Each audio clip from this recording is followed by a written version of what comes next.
Hey, it's E.B. Moss, and this is a new episode of the Advancing Diversity podcast.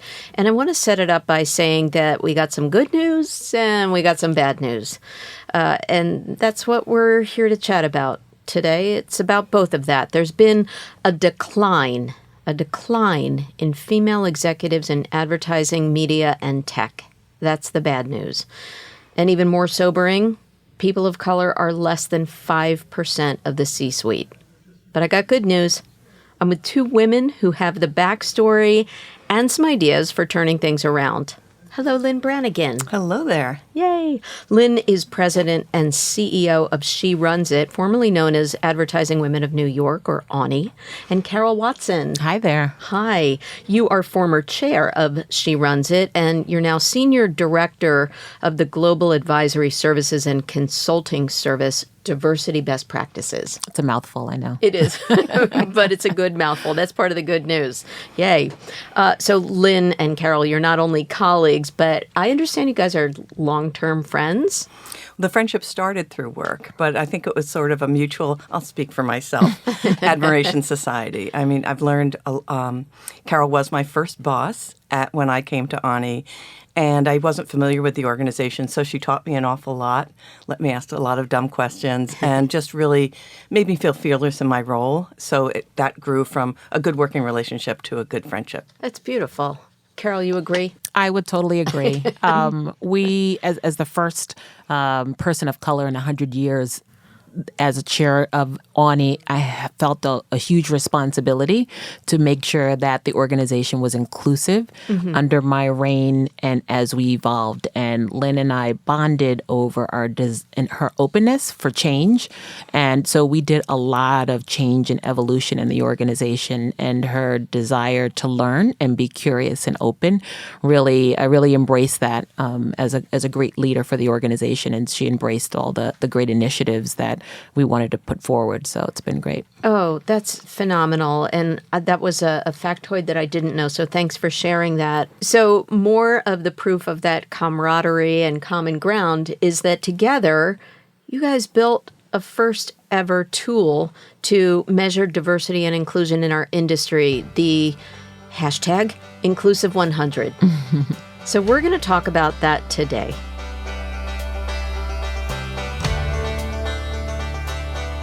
Hey, it's E.B. Moss for the Advancing Diversity podcast from MediaVillage.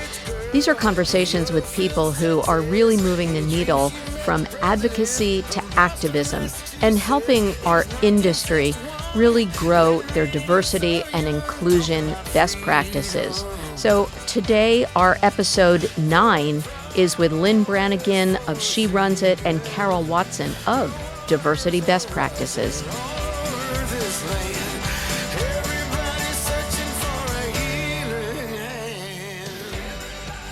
So I'm back with Lynn Branigan, who runs SheRunsIt, and Carol Watson, who's Senior Director of Diversity Best Practices. And we're talking about ways that we can improve upon a sobering statistic that women and people of color are actually declining in the AMT space, advertising, media, and tech space.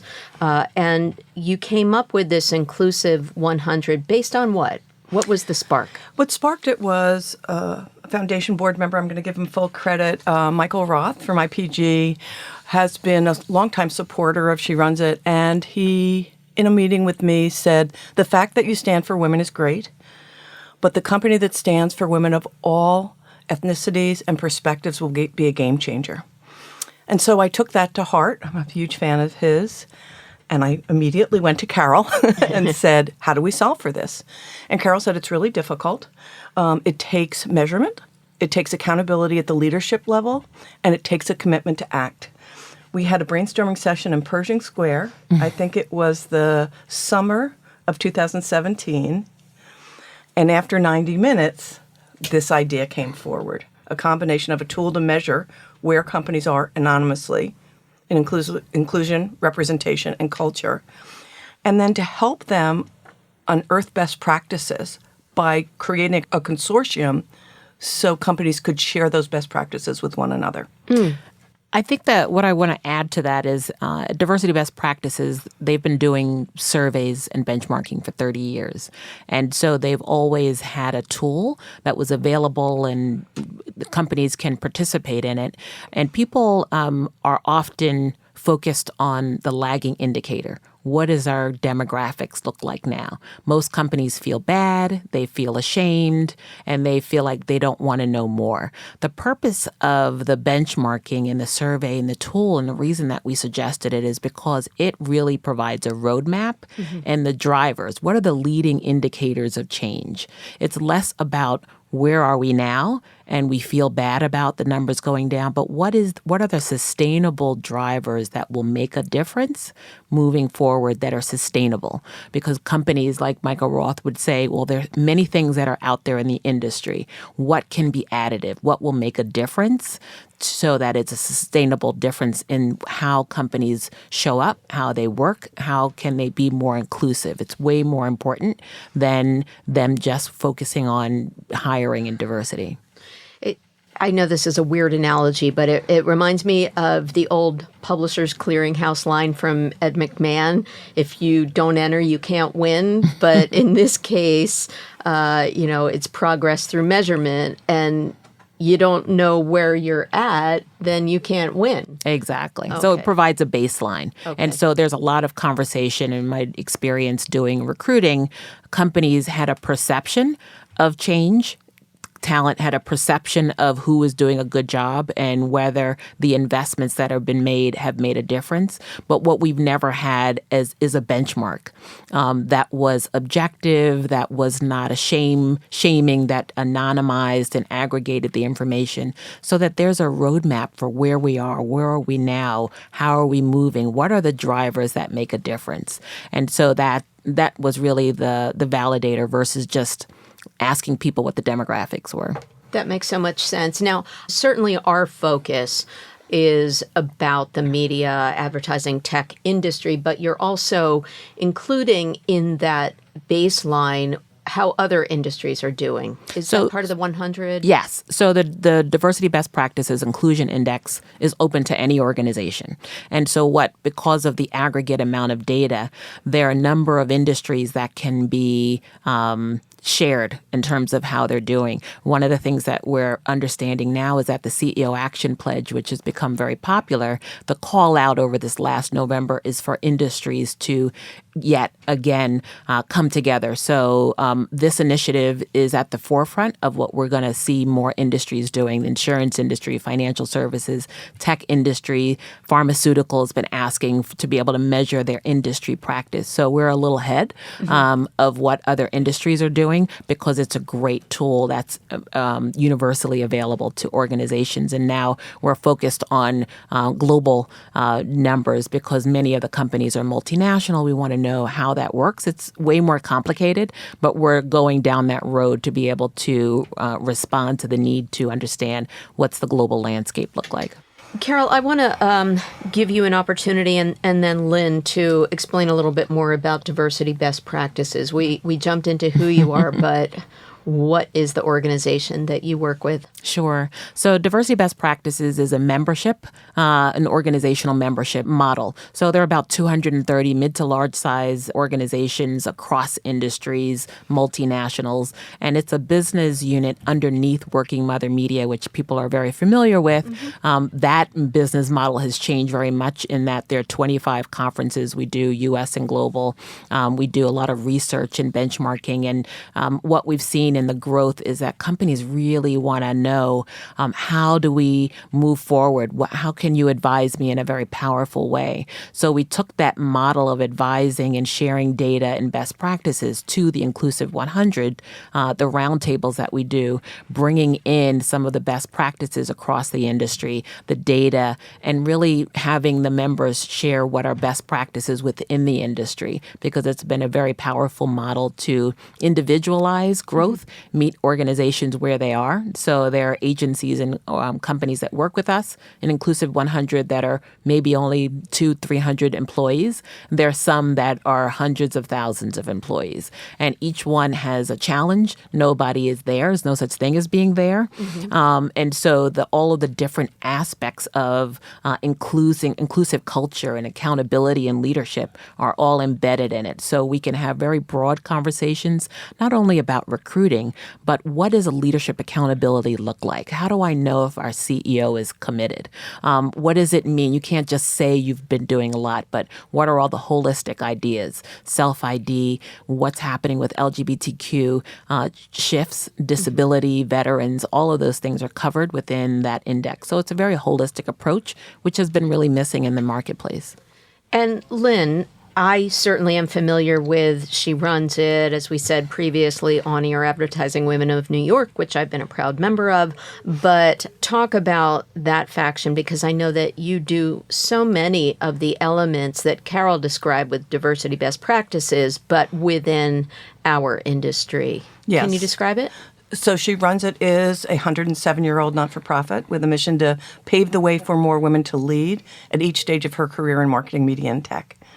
And this initiative was really intended to stand for all women, especially because in our industry, 29% of the C-suite are women, right? Okay. And so we need to make our community more welcoming to people of all ethnicities and perspectives. Yes. So the reason that we launched hashtag Inclusive 100 was with 3 goals in mind. 100 companies getting measured in the not too distant future, 100 best practices shared, the score of 100, which is the best one can do. It doesn't mean you are perfect, but you're doing all the right things to have a workforce that's inclusive and representative of the customers you serve. We really wanted a way for companies to have an aspiration and a roadmap and a way to pull employees and rally them together to say, this is where we are and this is how we're progressing. That's less about the demographics and more holistically, well, how are we doing regarding diversity and inclusion? Are we aligning with the brands and the companies that we do business with? Many of them are indexed companies, so companies that index over 65 or greater are index companies. So we wanted the agency and the media and ad tech world to have an aspiration to align with what clients have been begging for quite some time. And it seems that having that measurement tool gives us the opportunity to aspire to improve upon what we're doing. But I'm also curious about how our industry is doing in the scheme of things. Are we kind of sucking? Well, I guess we haven't changed in a very, very long time. I think that's the biggest thing. And we don't focus on the negative. We really try not to. We try to focus on those key indicators that would share, when you look at companies who really understand it and are doing it right, what are they doing? What are they seeing as a teaching moment to everyone else? And that's something that's really important to Carol and myself, because we want people to think of this as a safe space to anonymously learn and share. And I can just say, as a white woman, I feel so much more comfortable asking what might have been uncomfortable questions now because of investing 2 years of my life in this. I could always ask Carol a question, but I can ask strangers in this space, as part of this community, questions that they're probably asking themselves, but they're a little bit afraid to ask. And to me, that's sort of the secret sauce in this. Yeah, the beauty of the roundtables that we do quarterly, it is that it is a safe space, and companies can share what they're doing, what they're challenged with, and there's such beauty in the community sharing, and it's not about reward and recognition, but it's about how can we do better? How can we get this right? What are the things that we didn't know who to ask, and who has figured this out? Not only in the industry, but also tapping into some of the partners and brands that are outside of the industry that can share what they're doing because they're a little further along. But we really wanted to start at the top where is a CEO commitment? There's a lot of things activities that are done. And one of the things that Michael Roth asked, we're spending a lot of money. There's a lot of activity. There's a lot of work being done, which is great. But we don't have any sense of where the money is good and where the money could be spent otherwise, right? So Ogilvy philosophy. Mm-hmm. We don't know what 50% is working hardest for us. And we operate in a very metrics-driven industry, and this is the one area where there's fear in measurement. So the tools that you're using are physical roundtables. They're not virtual. You can participate virtually. Okay. We have people that are part of the roundtable from East and West Coast. Mm-hmm. People can participate globally. Like a focus group, roundtable type of thing? Well, it's a topical roundtable. It's less of a focus group. But for example, one of the first ones that we did, we asked the participants is driven by what they want to learn more about. And one of the first things they wanted to learn more about was about metrics and measurement. And so one of the best practice companies that's very passionate about that is L'Oreal. And their CDO came and was very generous in sharing their global strategy, why metrics is important, what they measure, how they move that forward. And it was so powerful, we ended up having to do a part 2 because there was so much desire and a need to understand and break it apart and to align with a major brand that has been doing a lot of work in this space. So we've been finding that the formula of a client brand marketer sharing what they're doing. Unilever shared their cultural immersion program, and it really, and the journey of their ad campaign that was a crisis for them years ago and how they move forward with it. So it really pulled down the walls around transparency and really showed the business impact of looking at this holistically beyond the demographics and how to be inclusive in the systems and the practices and how you get the work out. And, the generosity there. So when we had Unilever come in, they brought a consultant. They had paid that consultant to create a curriculum for their client-facing teams. Shout out to LCW. And they offered that consultant and that curriculum to anyone who wanted to take advantage of it.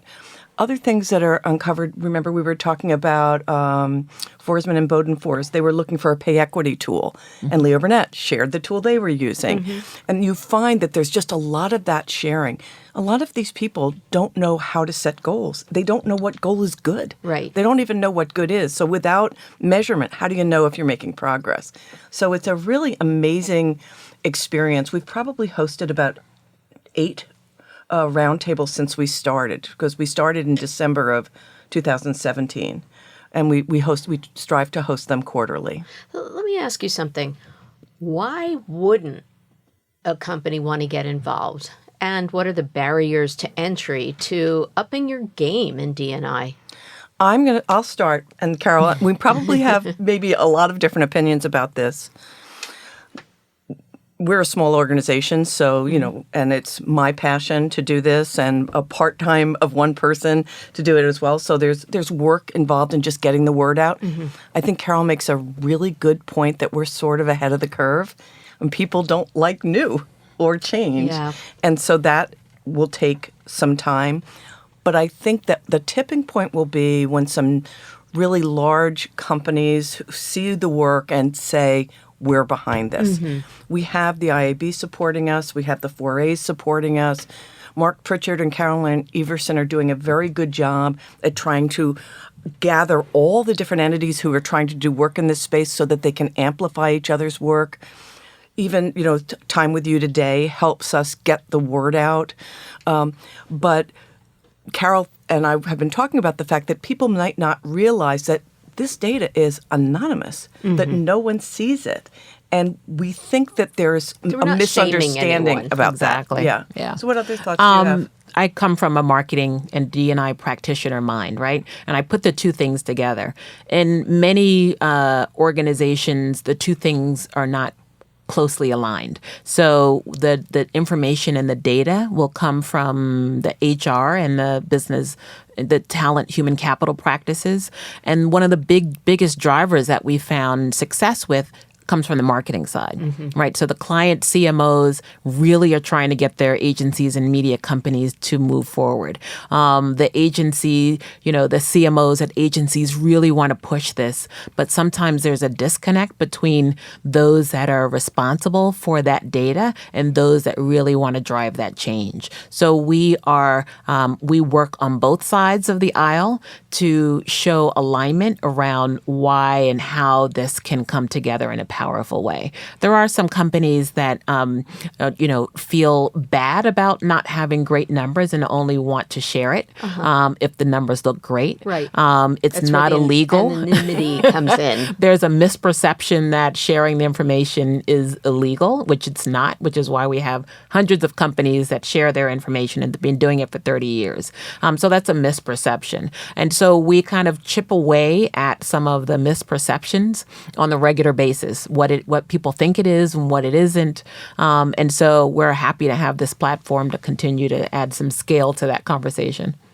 You also utilize a fairly extensive questionnaire to get at the heart of things. Is that right? Something like, is it 100 questions? We'll use that nice round number again? Yeah, it's a nice round number. How do you disseminate that questionnaire and how do you get people to participate? Because this is free, right? Yes. Which is remarkable. Yes. So there's an annual app. There are 4 surveys: best companies for working mothers, best companies for female executives, the DBP Inclusion Index, multicultural women, and we just added best companies for dads because parenting and gender neutral policies have kind of blown up as a priority as men are assuming more responsibility.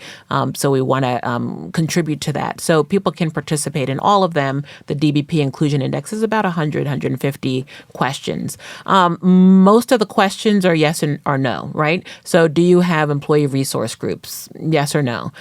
Do you hold leaders accountability? So it sounds like it makes you think while you're answering the questions. And the great thing is that I tell people, even if they're beginning of their journey, just completing the questionnaire is a great start to understand how you want to set up your structure, what things you want to prioritize. We see companies take the questionnaire and the information year one and share it with the leadership team to get them to focus on how they want to prioritize and allocate resources. We ask about supplier diversity, philanthropy. How are you allocating dollars around that? So it's a very holistic approach to how you should be thinking about the organization. And representation is 1/3.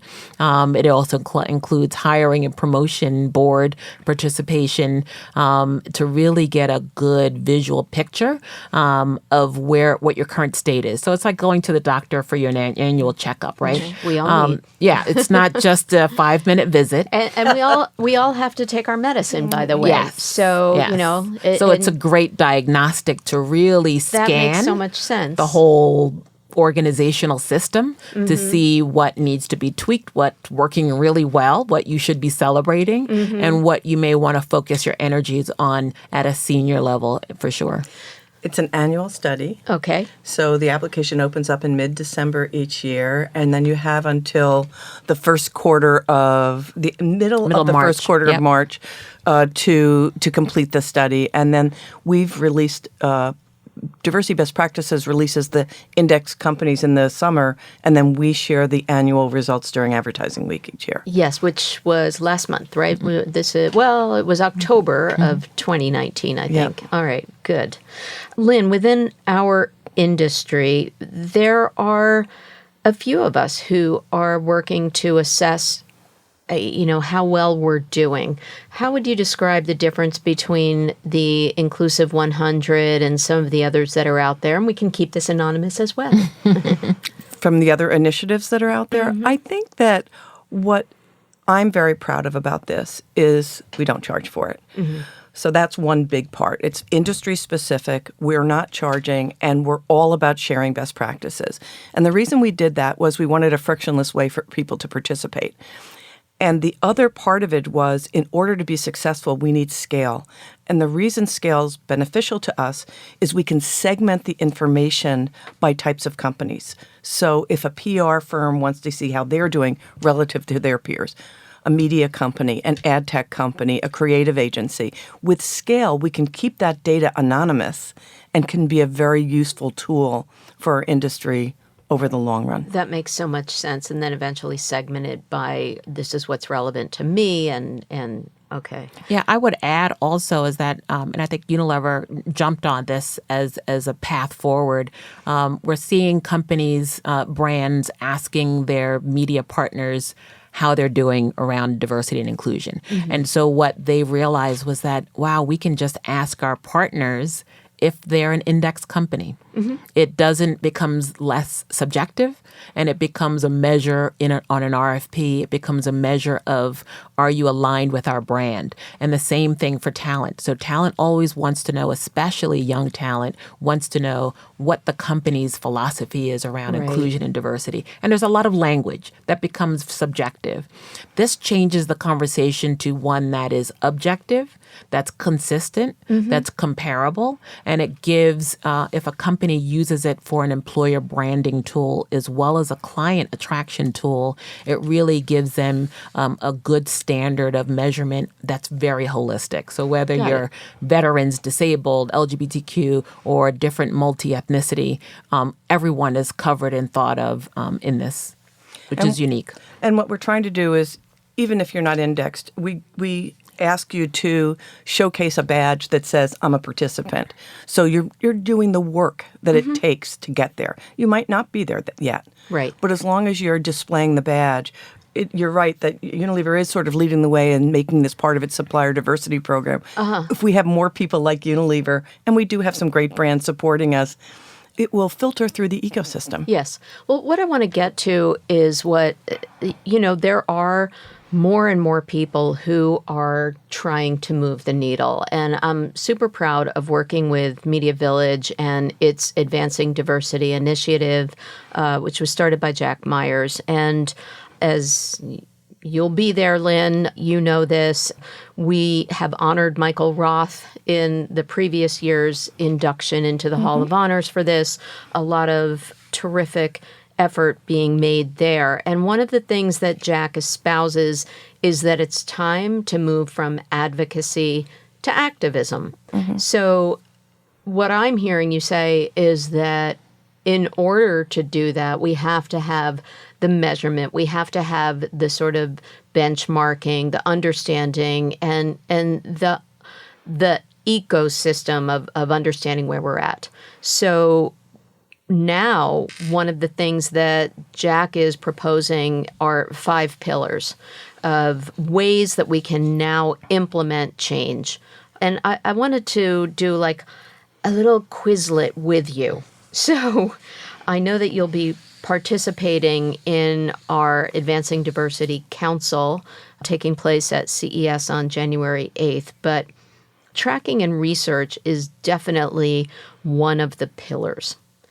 But there are 4 others that I wanted to shout out, many of which She Runs It is already doing. But I'd like you each to give me a sentence about how you think a company can take advantage of each of these pillars and move from advocacy to activism in upping diversity and inclusion. So the first one is education. Lynn, what do we do with that? How can a company embrace education to move the needle? A sentence might not do it, but I would say... That's all we got time for, man. I would say you can help, education can become viral. If we start to use the tools, digital tools, to get access to a curriculum out there, I think that could be a great use of education. Carol? Really developing as conscious inclusion, which is the focus on being very intentional about all of our systems and practices, is where education is most important in this work. Great. Purposeful investing or financial solutions. There's a lot in there, Carol, I'll let you start with that one. I'll point to work-life balance, work-life integration, and equity, right? So, and it's kind of tied to the Student Loan Relief Fund. So there are different groups that need different things to create an equal playing field.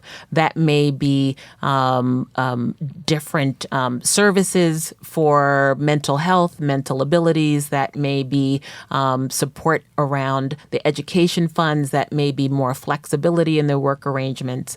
And so investing in where we can make the playing field equal and to make sure that we're paying attention to privilege and access, and where those that don't get privilege and access can equal the playing field is where we should be investing. 3 things. I'd say pay equity, supporting the young people in our industry who are burdened with student loan debt, and also giving those people access to continuing education in our industry. Yeah. Now, both She Runs It and Advancing Diversity both have a college loan relief program. So I love that. 2 more. Communication. Communications is a critical component. Critical. The narrative that we share, what is the leader's story? What is their reason for participating? What is the communications that we're sharing across the industry? I can't say enough about we need to have dialogue. Okay. And I would say they're, case studies are really helpful to be prescriptive. That's a great point. And again, coming from our industry, we know how challenging it can be to pull out a case study. Everybody wants to hold tight to their own IP. This one's right up your alley, Lynn. Peer and dual mentoring, a big tenet of She Runs It. Yes. How do we apply it to move the needle in diversity? Well, if you can see it, you can be it is really what Yeah. mentoring helps with. We've been doing one-on-one mentoring for 23 years. We have 900 people in the program, men and women, helping one another solve the issues that the mentees need based upon what the mentors can provide. We're also starting group mentoring so that we can serve a broader array of people. Okay. I would add also that the people of color numbers have not moved. We know the data says that they're less likely to be mentored and sponsored. And so being very intentional about sponsorship and really advocating in a more formal way, which usually doesn't happen in the industry, is a critical best practice that we encourage companies to do. Yeah, that was one of the findings from the second annual study, that if you looked at index companies versus those who are not indexed, you saw that the indexed companies had a higher proportion of those companies having formal sponsorship programs. Yes. I'm going to take the last word here with a back to the sobering comment that we made in the beginning. Carol, one thing I wanted to read, quoting you, is that getting to the C-suite requires P&L responsibility, and you've noted that companies often promote people who are accountable for the bottom line, but women and people of color don't often get access to those kinds of opportunities through mentoring and sponsorship. And then another thing that Jack Myers has talked about is that the marketing industry has more women proportionally than men, but the advertising and marketing industry is notoriously lesser paying. So women are accepting lower paying jobs. So we're working in marketing. So those are all of the kinds of things that I think we need to look at. And I'm so proud to be in a conversation with the two of you who truly are moving from advocacy to activism with the Inclusive 100. So eye-opening, very helpful, and thank you for all that you're doing. And thank you for having us. Thanks for having us. Thanks so much for listening to the Advancing Diversity podcast from MediaVillage. Please pay attention to advancingdiversity.org. It's a great destination where you can learn a lot more about how we're moving from advocacy to activism and growing diversity and inclusion in the media, marketing, and advertising landscape.